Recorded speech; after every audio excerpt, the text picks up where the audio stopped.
Hello, YouTube. It's been a while since I've made a video, so I just wanted to get back into it. Today I was going to talk about some INFP things, in particular, controlling parents. It's something that a lot of us have to deal with.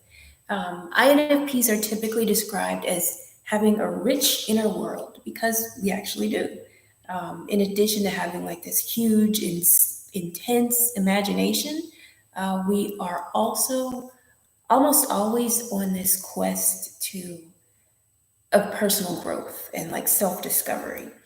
But as we try to do that, we also try really hard to stick to our values. It's hard for us to even understand when we see other people trying to like blend in with the crowd or conform to mainstream standards. I know that's hard for me as an INFP to understand. And I think a lot of us just have trouble with that because we're so like staunch about what we believe in. So we're basically strong people. We know who we are, we like who we are, and we stick by our values. But there's another fun fact about INFPs that completely flips that on its head. And it is that many INFPs come from families where there is a dominant authority figure who has made that INFP feel like there is something wrong with them because of their rich inner world and their creativity. Like those very qualities that made the INFP are that contribute a lot to who that INFP is. This dominant authority figure or parent usually makes the kid feel like this is wrong, that they're flaws. So that results in a lot of us INFPs feeling like we're not capable, like we just can't fit in the world and we never will because there's something intrinsically wrong with us because we don't think like other people. And that's sad because yes, we are weird. But it's good to be weird because that's exactly what makes us capable. And that weirdness or creativity is what we bring to the table. So we're very much needed. It's just that when we come from a background where our talents are considered flaws, we don't feel needed. And we sometimes struggle with low self-esteem and low confidence because of that. So, if that's something that you struggle with, which I did, not that I'm saying that, my parents were horrible. My parents are very nice people. Um, but, they were a little bit controlling. That's okay, though, because there are three tips on how to rebuild your self esteem and your relationship with your parents, if that's possible, after you've been through that kind of situation. The first step is to set boundaries with your parents by refusing to engage. So we can love and appreciate our parents, knowing they're doing the best they can with the skill set that they have, because that's all any of us can do, just do our best. Um, but when they continue to do something that hurts us, we can lovingly and kindly set a boundary by refusing to engage in arguments with them. That means basically like just decide ahead of time that no matter what, no matter how upset they get, no matter if they resort to name calling or whatever, you're not going to get mad. So if they, start shouting, you're never going to be an actor. Why are you living with your head in the clouds? You can just say, thank you for your opinion, which is hard to do. But seriously, like just thank them for their opinion, shove what they've said out of your mind, keep smiling, and then excuse yourself politely and get out of that room, get away from them. The point is just don't engage because it's not that they're trying to bait you with what they're saying, but maybe deep down subconsciously they are. But it's up to you to take the bait. And when you don't, you are in control. So what you're doing is taking back control of the situation by setting a boundary and refusing to engage with your parents' negative behavior.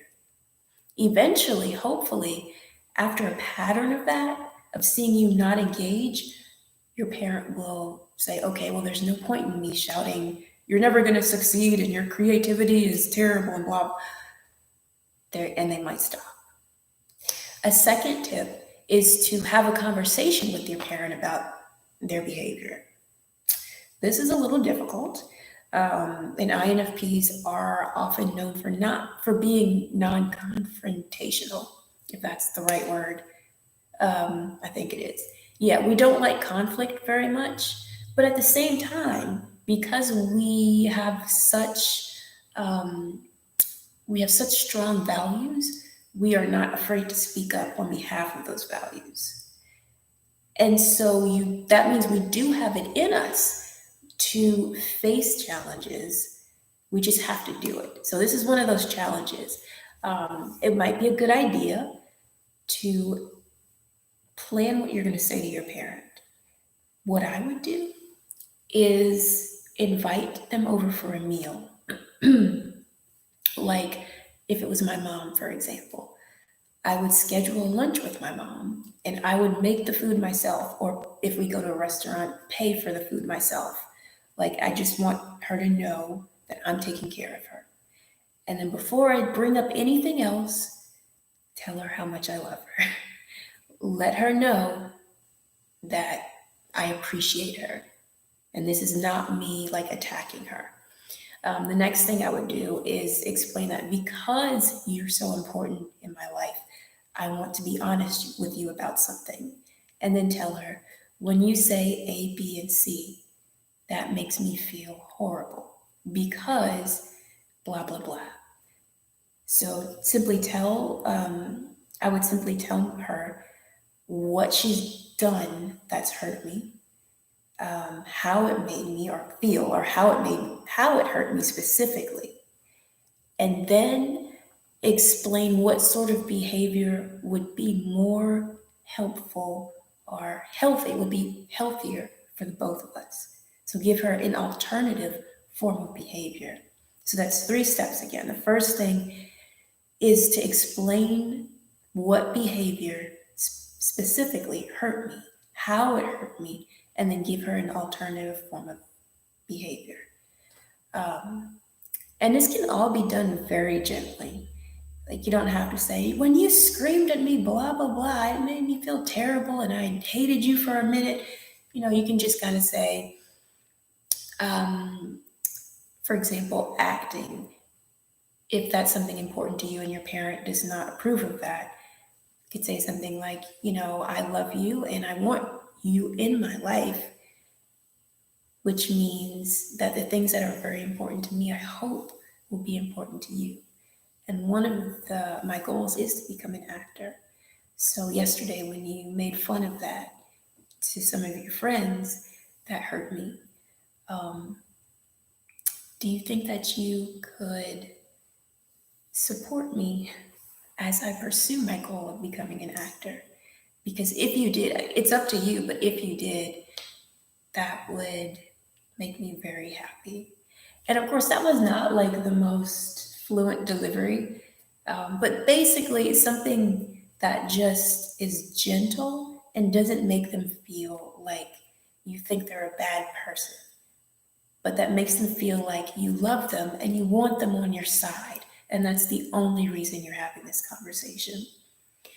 So after that conversation, it's like the ball is in their court. It's up to them if they want to do the right thing and support their child.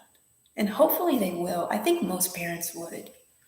The third tip is simple, but it sometimes takes a lot of nerve, and it's to talk to a therapist because that's what they're there for, to help you kind of navigate the murkier parts of life. And one really murky aspect of life for an INFP is coming out of a childhood where you were taught to doubt yourself, to doubt your own abilities. That likely has left you scarred, emotionally scarred. And so to heal, you can talk to a therapist who can give you tips and techniques on how to rebuild your self-esteem and your confidence. So I hope that's helpful. I'm still working on overcoming some things, but I feel like I've made progress and I hope that you do too. Thank you so much for watching, and I'm sorry that this video is a little blurry. I don't know what's up with that. Sorry about that. Have a good day. Bye.